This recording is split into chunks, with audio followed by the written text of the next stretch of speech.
Good morning, everybody. Welcome to the regular meeting of the Operations Planning Committee for Thursday, July 8th. I think we're going to be having OPC light today because we have a number of members of the committee that couldn't attend. It's summertime in Darien, so hopefully they're off doing something fun. But Frank, thank you very much for joining us on behalf of the Board of Finance today. Why don't we start with your report? Well, most of this is kind of old news, but, Board of Finance approved the $225,000 request for the school-wide lockdown system improvements, and we did that out of the BOF's capital contingency. We also discussed at the last meeting participation in a building committee for the upcoming replacement of one of the town fire trucks, which will cost more than $1 million.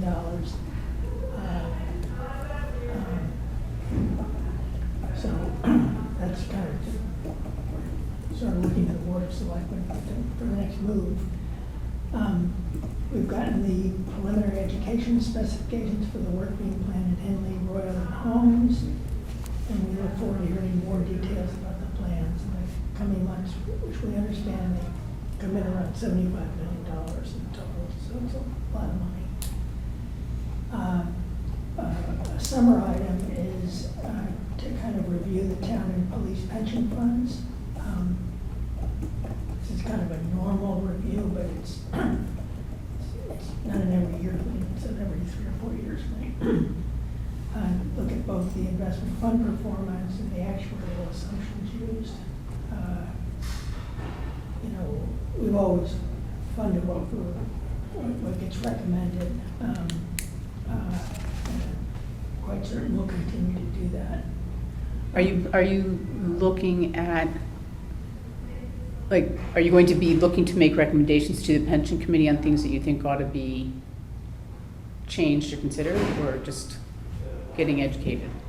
Getting educated, maybe weighing in on, to the extent that there's kind of a range of views or a range of possibilities. I think that's good. And we're thinking about what to do about in-person versus online meetings. It's kind of an issue for everyone. We want effective remote participation for both the BOF members and the public. There is a preference, I think, for in-person meetings, but we don't want to exclude the value of the online participation, so we need to kind of work that out. Finally, I'll just mention that the budget assumptions in terms of income and expenditure for the completed fiscal year that got built into the planning for the current fiscal year is thinking pretty much on target, or maybe even more favorable with what we anticipated. Great. Very good news. Yeah. Thank you. Jeremy, thank you for standing in for Steve. Sure, Yeah. Steve got held up at work and I'm sitting in for Steve. Just a couple very quick things. Tuesday the 13th, Planning and Zoning will be hearing a request for work behind Middlesex School, the former senior center site at Gentile's, doing a proposal for some regrading there. At 30 Edgerton. So that hearing is Tuesday at 7:30 p.m. But a lot of our work for the next few months is dealing with the ramifications of the recent legislative session. It was very unusual to have so many significant changes that affect planning and zoning. Certainly you've heard about the housing bill, which includes issues regarding parking and accessory dwelling units, which the Planning and Zoning Commission is going to have to decide how they wish to handle.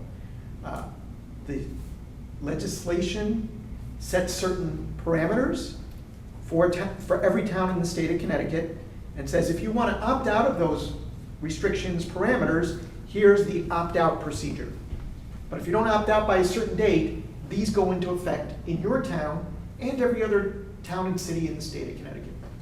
So Planning and Zoning is going to start discussing whether they wish to opt out on Number one, the new parking standards that are set, I'll call it the one-size-fits-all parking standards, that the state has said needs to be used in every community from Torrington to Darien to Hartford to New Haven to Danbury. Everyone. So I think our local planning and zoning commission is going to evaluate that and decide on that. And the other issue is how they wish to address accessory dwelling units. Because similarly, the state has said you have to allow accessory dwelling units. Here's how we define them, here's what they are. If you don't wish to do it this way, you need to have an opt-out. The opt-out procedure is a 2/3 vote by the Planning and Zoning Commission and a 2/3 vote from the RTM. And I think Jamie, Steve has spoken to you about the desire to bring that to the Board of Selectmen as well. I think that the Board of Selectmen is the policy board generally in the town. So we've already had one conversation with Wayne Fox about the statute, the legislation. There were certainly some questions he had and we had. He was going to circle back. It's likely we will start this process July, August, September, getting on for one of the RTM meetings, September, October, maybe November, if they're willing to take us in November, to move this opt-out procedure along for parking and or accessory dwelling units. The other piece of legislation, which Jamie, you and I have spoken about already, is the legalization of recreational marijuana. We've already started getting calls from people who wish to set up dispensaries in Darien. I spoke again with Wayne Fox, again, when you get to new laws and statutes, what's the maximum number that the state has said we can have here in Darien? Are there any limits, restrictions? And can towns have a moratorium or opt out altogether? I was reading today's Norwalk Hour and said Newtown has already said we want no part of this. I think a number of other towns are opting out. Yeah. So They can opt out. I believe they can. I believe you can opt out. The commission might be discussing that as soon as this Tuesday, but again, it's another major issue that is left for the commission to sort out this legislation and address expeditiously, let's say. So they're going to be quite busy working on these things. When do they have to make the decision on the opt-out on the parking standards and accessory dwelling units? Well, it's funny you mention that. There's two sections of the statute. One is section 5 that deals with parking. One is section 6, which deals with accessory dwelling units. They go into effect at different dates. One gave a little more time for commissions to opt out. I expect a formal read from Wayne next week, but it is soon. So my thought is, I would try and get to the RTM in September or October, because you know there are elections in November, and you might have new members, and rather than having to re-educate some people. Yeah, I think we're aiming for Board of Selectmen in August, sometime in August. And if we can aim for that RTM meeting late September, I think that's what they're going to aim for. At least to do, I think parking was first, and I think rather than rushing both of them through, I think the inclination was start with the parking August, September, October, accessory dwelling units, deal with that in the spring. That's the early read on this. We're still working on it. But certainly I'll circle with Seth if need be. On the accessory dwelling units, Jeremy, I believe the new law reads that you have to allow for an accessory dwelling unit on every single family lot in your municipality. Is there a way to do an analysis for Darien? It might be a lot of work, but based on coverage, would there be zones where ADUs wouldn't fit that regulation anyway? So if you know what I'm trying to ask. I know you have to meet coverage, you have to meet setbacks, you have to meet all the regular zoning. Right. I think one of the questions on ADUs, there's I'll call it the, one type of ADU is the external, the detached garage in the backyard, or the detached structure. But I think there's also another type, I gotta reread the statute, which allows to rent out part of your house. Oh, so here you go, this wing of the house, just gonna put a new door in, put a second kitchen in. So like an in-law unit. In-law apartment. So we have to figure that part out as well, because if it's allowed to be in the interior, then everybody, in essence, could close off part of their house, put someone in the basement, the attic, a wing of the house. And so I think, again, the early read from the commission is to allow all that as of right, which is what the statute says, which is everybody can just go ahead and do it. I don't think the commission wanted to go that far. I think they wanted to take incremental steps. So you'll opt out, but allow something that's not quite as much as the state would. Which is likely what they're gonna do with parking. Yeah. Parking is here, the commission is Tuesday they've already had a proposal to reduce it a little bit, but not to the extent that That the state, yeah. the state wanted. Kind of see how it goes and opt out, but come up with a new regulation. I think that's likely for accessory dwelling units as well. I mean, accessory dwelling units, would that override deed restrictions? Yes, well, the state has allowed it, Frank. Yeah, that The was. state has allowed it, Frank. Yeah, That, again, there's a lot of things that I would never have foreseen that the state has now said is perfectly acceptable. yeah, it's just interesting. Like, So that, go ahead, open a would that be building. litigated though? There's a chance that that would be litigated if you have a deed restriction disallowing it, right? Yeah, many deeds say one single-family house per lot. Many. Yes. So I And would- that's a deed restriction? Yeah. Very common deed restriction. Yeah, I have it on mine. Right, so I think the state has basically, again, I'm not a lawyer, I think basically the state has said, Okay. you know what, that's null and void. Wow, that's interesting. I'll think about it. And what if, like, you know, okay, now the state has passed this, I wonder what the difference will be for somebody who, going forward, puts that deed restriction in? You know, would that one be valid? Right. So certainly there's a lot of issues, but there are many things that no one could have ever envisioned 30, 50 years ago that now are perfectly acceptable. So some of the issues that come up for me, and you know, I'm open-minded to ADUs in certain places. But if I understand the laws correctly, you can't, if you were, for example, to build a separate accessory dwelling unit on your single-family lot, you cannot force a separate connection to the sewer line, That's correct? That's part of the law, correct. And you also can't require that all parking be on-site. That's correct. And you can't require that it be affordable. Correct. Or, right, or owner occupied. Right. So if anybody in town can rent an accessory dwelling unit for as much as the market would bear. But if somebody puts an accessory dwelling unit on their property, sewer's one thing, I mean, they have to connect to the sewer somehow. But wouldn't we have the right within the health regulations to make sure that their septic system is sufficient? Yes, Yes, you would. There's also a new provision in the law, I believe, that talks about these alternative sewage disposal systems, which is very complicated because those regulations are supposed to be created by the Department of Public Health at the state level. And during the legislative process, that department said they don't have the expertise to do that. So we don't know when the guidance will come on those types of sewage disposal systems. You know, the other thing I see happening is if we have a lot of accessory dwelling units come in, that's gonna bring in more work for the assessor's office, Sure. because they'll have to be going out and revaluing. Well, it will properties. bring more work for everybody, right? It's all the inspections, it's, you know, it's an interesting concept, but there's a couple things in that concern me.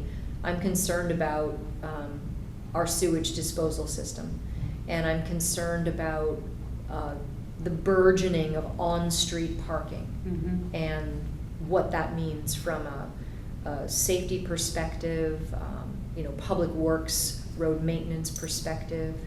Could it mean that the whole parking and the accessory dwelling combined, would we potentially have parking on street in weird places where, you know, like normally right now you wouldn't, but maybe, you know, say like Hollow Tree Ridge Road, would people start parking on street? Is that I think. possible? Well, I think I was at a training session yesterday, and certainly one question is, on certain streets in town, you just can't park on the street. Mhm.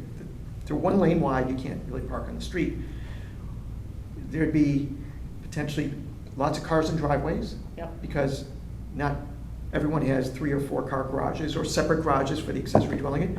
Could you park on the front lawns?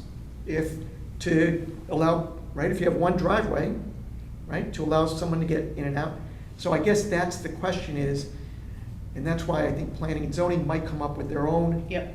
standards and opt out to, number one, give this a shot, whether they're gonna allow it as of right or by special permit, whether there will be a requirement for parking for the accessory dwelling unit. Those types of questions the commission's gonna have to deal with, whether they pass a regulation and then opt out. It wouldn't surprise me if they go that direction, separate regulation, to start addressing some of these issues. But if they don't opt out, whatever the state has said, this is it, unless you opt out, we will have to accept. So I think there should be a coordinated discussion with the local traffic authority too about the on-street parking issue. My favorite example is Park out here. It's a double yellow line. People park on both sides of the street. You can't navigate the street without traveling into the wrong lane of travel because of the on-street parking, and it's not posted that you can't park on street. So that seems to me like that might become a more common occurrence. So I think the LTA has to be involved in making some designations about streets that allow for on-street parking potentially, and those that don't.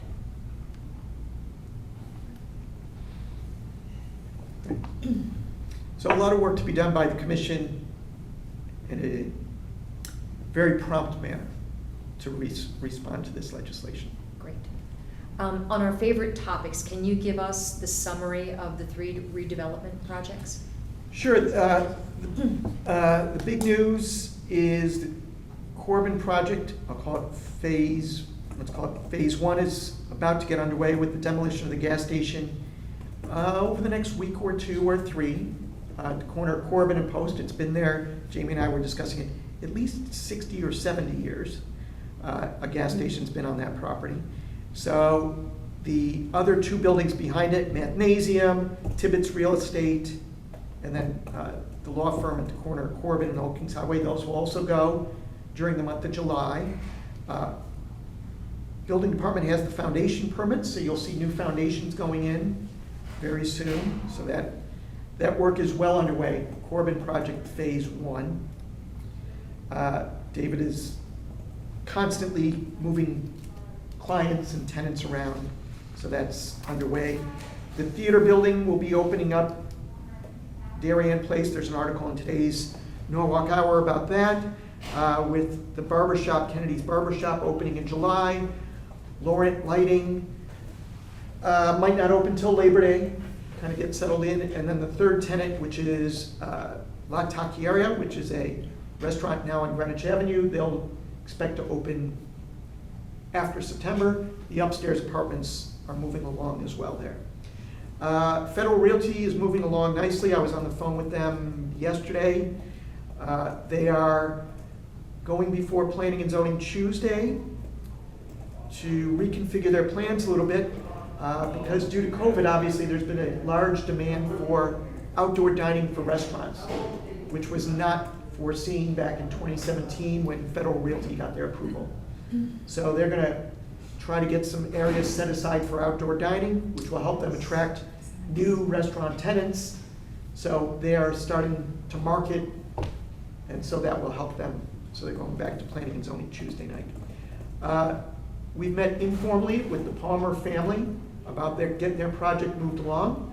They expect to come to the Planning and Zoning Commission and Architecture Review Board for changes to their plans in August, September, in an effort to make some changes relative to parking, some building design changes. They do have at least one tenant that they want to get approved by Planning and Zoning up front. So that will happen and get that project off the ground, so to speak. So moving on all fronts there. John Vaccaro's project at the corner of Boston Post Road in Dickinson, 1897 Post Road, the former Drapery Exchange, I believe. Mhm. That building's coming along nicely. Retail on the bottom floor, 5 upstairs apartments, including 1 deed-restricted affordable. That's moving along nicely. And David's project for East Lane, special needs housing, 12 units, also moving along. I think he wants to get those tenants in August, September, October. That's great. Can you talk to us about whether planning and zoning has any requirements or would consider requirements for, I'll call it privacy screens, along construction fencing, for any of the projects, so that, you know, whether it's coming soon or some kind of artistic scenery that makes the construction process a little more aesthetically pleasing, if you will. I don't recall that you have any requirements. Right, we've talked in the past, I think sometimes such construction screening was used by contractors as basically free advertising. So we've spoken to Federal Realty. They are going to get new construction screening up soon, which I think will show a picture of the project. Helps keep dust down a little bit. So same with Palmer's. I think they're going to put it in. Right now it's just a general chain link fence. Doesn't look so great. The construction screening will help people understand when you drive by what the project looks like. I think David usually does something like that as well for his project. So you're likely to see that go up. But Federal Realty, we've been working with them very closely on not only the screening, but where the signage will be. Because they still have some tenants there that are now open, so that's important for people to know that, you know, Walgreens is open, Mhm. Equinox is open. So you're likely to see some of that coming up soon. Great. Walgreens is nice. Did a good job. Okay, any questions for Jeremy? Yes, Sure. Jeremy, can you just give me, and if you want to talk separately, what's the cleanup for the gas station, for the gas tanks? Well, certainly in any gas station type cleanup, the tank removal is important. That's worked out with the fire marshal's office. They have to do testing and things like that. I did speak to David Genovese of Baywater Properties. As I said, you know, you don't know what you're going to find. Yeah. He said, no, we have comfort that what's there was fairly recently installed, so they don't expect problems.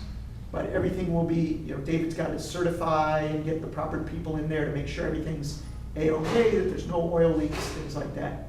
So demolition of a gas station usually takes a little longer than, say, demolition of an old law office at the corner of Corrigan and Old Kings Highway, which probably can happen in 15 minutes, that type of building. Gas stations will take a little longer, but the remediation, certifications, all the tank removals done through the fire marshal office. Okay, I'm just thinking if a gas station's been there for 60, 70 years, so there are not only the tanks that they're currently using, but when they moved in, would the previous, are there old tanks also, is kind of what I'm wondering. I don't know the answer, but I'm sure they'll Yeah. be keeping an eye out for things like that. They should have been doing testing on an ongoing basis, the previous owners. I think there's a lot of requirements for Yeah. gas stations for testing, review, analysis, but I think their testing was a lot less, though, back when that gas station began. Oh, when it began, yeah. yeah. Because we have other areas in town that I've been made aware of recently where there's probably some remediation that will be required if certain buildings are ever, Yeah. And some of it, I'm sure, Constructed. it doesn't matter how much testing you do right. when you actually get down and get that tank out. Yes, there's soil testing. But the Post Road back before the turnpike used to be 20 or 30 gas stations on the Post Road, all the way from one end to the Wow. other.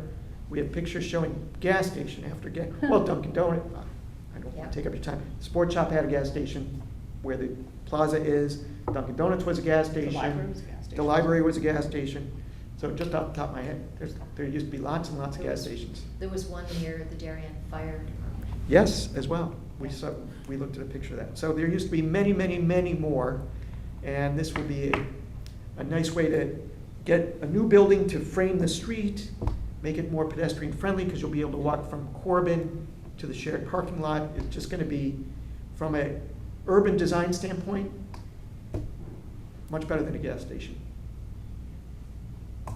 Okay, thank you, Jeremy. I'm just gonna run through some updates from the first selectman's office. COVID-19, it seems like it's largely behind us, but I wanna give a brief update. We've had only 2 cases since June 21st. One of those actually may be retracted because there was a testing anomaly with that, so that's fantastic. 3 cases in total in the month of June, 4 cases previously in the month of May. So it looks like we have a summer reprieve from COVID, which is great. And hopefully everybody's enjoying the sort of freedoms that come with that and are out shopping and dining and whatnot. To date, in total, we've had 1,532 cases of COVID for 963 unique households, 34 hospitalizations, 11 people died with COVID, maybe not necessarily from COVID, but with COVID. Over 73% of eligible Darien residents have had at least 1 dose of vaccine, which is fantastic. Given how many children we have in this community, that's an incredible uptake rate for folks over the age of 12. Because of the lack of demand for vaccines, since most people have received it if they want it, the town has suspended vaccine clinics, but you can still get vaccines locally at Greaves and Walgreens, and then a host of other locations, including places like Costco and other places, Costco Pharmacy, et cetera. So you can still go on the state's vaccine management system and find a place to get a vaccine if you want. A lot of places have moved to walk-in, like Greaves, you can just walk right in now and get a vaccine. Really happy to announce that we were able to return the Darien fireworks for this year. We made a decision back in early 2021 in the heat of COVID that there was no way to know where we would be with the COVID-19. So we couldn't, in good conscience, go out to our typical local commercial sponsors, local businesses, and ask them to fund fireworks that we didn't know if they were going to happen. But lo and behold, we find ourselves in a place. We had a wonderful normal Memorial Day parade, and we decided to see if we could put it back together. And incredible generosity of our local sponsors. I think our David Genovese, who does so much for this community, I think it took him less than 24 hours to go out to local sponsors and get the funding that we needed to be able to put the fireworks on. So, fireworks will happen at the Darien High School on July 15th with a rain date of July 22nd. I think folks are really excited for fireworks because the parking passes went on sale yesterday morning and they have already sold out. Wow. But you can walk in, so if you live close by, or you can find a satellite parking lot, train stations, possibly McGuan Field. You can certainly walk into the fireworks. Gates will open at 6:30. Folks are encouraged to bring a picnic dinner if you want to hang out. There's going to be music and a couple of food trucks, as we traditionally have. But I really want to thank David Genovese and Jamie Gore from our Parks and Rec department for the quick turnaround, our fire marshal's office, the Darien Police Department, yeoman's effort in a very short period of time to bring the fireworks back for 2021. We have a whole host of volunteer opportunities available for anybody that wants to get involved in town government. There's a new PSA that's running on TV 79 that will be updated regularly with openings on boards and commissions. But I'd like to highlight 2 this morning that we're hoping we can get some interest in. We have 2 of 3 IT advisory committee spots where we're going to be interviewing 2 folks that have stepped forward for those. If there are others in the community that have specific IT-related experience, maybe with software and software integration, if there's another skill set, Kate, that you're thinking of that that we should be asking for, please come forward. We have 3 spots to fill with at-large members from the community, and we'd like to get that committee up and going. The other change that we're making is we need hearing officers for a number of things: false alarms, our snow ordinance, and parking tickets. So we are going to aggregate the workload of the hearing officers, pool them together, so that we have a number of people who can adjudicate those 3 different kinds of matters. So if anybody wants to give a little bit of time, it's literally, maybe once a month to be a hearing officer. Please contact the Selectmen's office and we will interview you at some point in the future. We are working on updating our snow removal ordinance. We know that's been kind of a sticky issue over the years. When snow falls, how long you have to clear the sidewalk in front of your house, what happens if the DPW or the state comes and redeposits the snow back on your sidewalk. So we have had a really good meeting, and I think we're moving in a good direction. We'll have something to bring to the Board of Selectmen very soon to consider, and then to move that forward, recommending that to the RTM.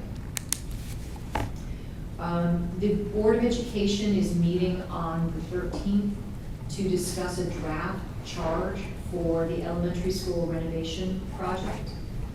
They'll forward that charge to the Board of Selectmen, and we'll discuss and edit as needed, and likely at our July 27th Board of Selectmen meeting, we will approve a charge and get busy seating 1 or more building committees.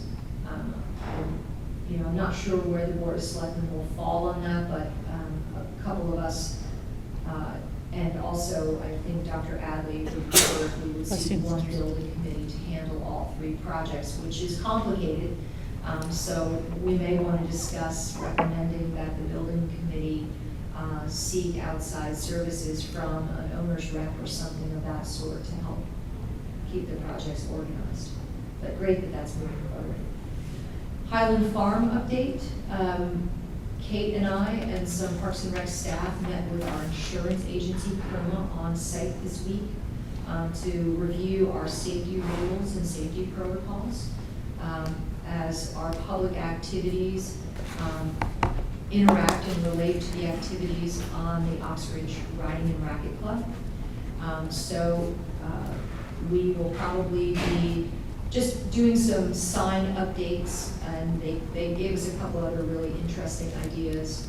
But I want to underscore that we've done all the right things in terms of public safety, and what we really need is the public to follow the rules. No drones, no hitting golf balls, no setting off of fireworks, and please don't run up to the fence when the riders are riding and training in the ring. No dogs off leash. And no dogs off leash. Really, really important that we're good neighbors to the Oxbridge Riding and Racquet Club, and we appreciate your help with that. Weston and Sampson, our landscape architect, will be meeting with the Highland Farm neighbors on July 14th to finish up the process of designing the landscape that was required in our special permit, and to work with us on the development of the pollinator pathway, which we will also be doing as part of our steep grant funding. So that's exciting. We're hoping that those plantings will be able to go in the fall. Regarding the American Rescue Plan funding, we are working internally on developing the right process for determining how we will potentially spend the American Rescue Plan funding. In my opinion, the process of making those determinations is as important as the spending itself. So the good news is that we're not in a rush. We have time. We've received our first allotment of ARPA money. It's sitting in our account, $3.2 million. Next year, we'll receive the second half of that funding. But in addition, I've asked the town attorney to do a review aside from the requirements that we know that come with spending this particular money, and the requirement that it can be spent in some ways and not spent in other ways. I'd like to understand if it comes with other strings for the receipt and spending of federal monies. So Wayne is working on some information on that for us. And we too have to take up the issue of in-person and remote meeting access. It's a complicated issue. You know, you want people to be around the table. Certainly there's circumstances when somebody can't make it to a meeting, but there's also times when, you know, they might be out of town vacationing or away for an extended period of time, and that becomes a little bit more muddy if you want people to participate in meetings if they're actually not here in Darien to be interacting with constituents and understanding the issues. So I think our board will be taking that up sometime soon, I'm sure. It's on your agenda for Monday, to discuss it. There was a great article in the Times the other day about new products that companies are coming out with to deal with hybrid meeting. I think it was a great piece. Yeah, I think you first have to, you know, following the FY law, have to come up with parameters.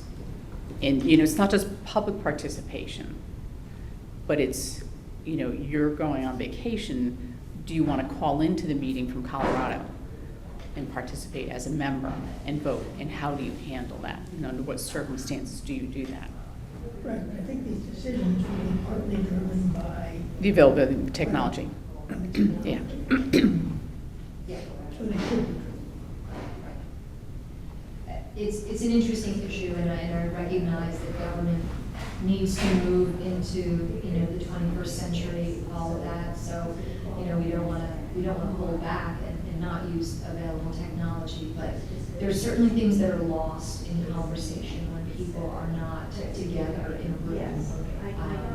And then, you know, the issues of executive session become critically important yeah. because you certainly can't guarantee that the person at the other end of the technology is by themselves and others aren't listening in on executive sessions. So more to come, and I know the legislature is actually still taking up that issue because I think by next legislative session there will have to be a firm decision on which way the legislature will allow us to go in terms of in-person and remote and hybrid meetings.